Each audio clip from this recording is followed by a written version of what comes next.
একদিন একটু বেশি লাফালাফি করছিস না, এইখানেই পুঁতে রেখে দেবো। আমরা আরসিবিটা কি হাতে চুরি পরে বসে আছি নাকি?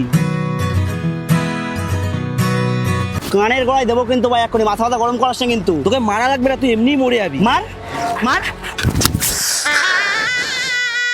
বড় এসছে, দিলাম তো। কেমন লাগলো ভাই? তুই এখানেই দাঁড়া, যা এখানেই দাঁড়া, যা করার কর। তুই কাকে ডাকবি ডাক। হ্যালো ভাই, কোথায় রে? আমাকে নাই, আমাকে নাই। আরে ঝামেলা হয়ে গেছে, তুই আয়, তাড়াতাড়ি আয়। তুই দাঁড়া, 2 মিনিট দাঁড়া। দাঁড়িয়ে রই, তোকে বুঝে নেবো। ঠিক আছে, যা করার করে নি। বুঝে নেবো তোকে। যা কর। ওই যে তোর ভাই চলে এসছে।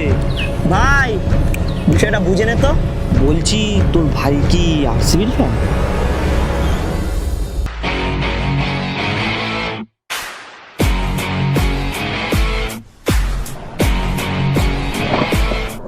ভাই আরসিবির নামে উল্টোপাল্টা কথা বলছে। তুই আমাকে আরসিবির নামে উল্টোপাল্টা কথা বলে ফোন করে রেখেছিস। তুই বন্ধু হোস বলে তোকে 22 তারিখ পর্যন্ত সময় দিলাম। তাহলে আজকে আমি বুঝি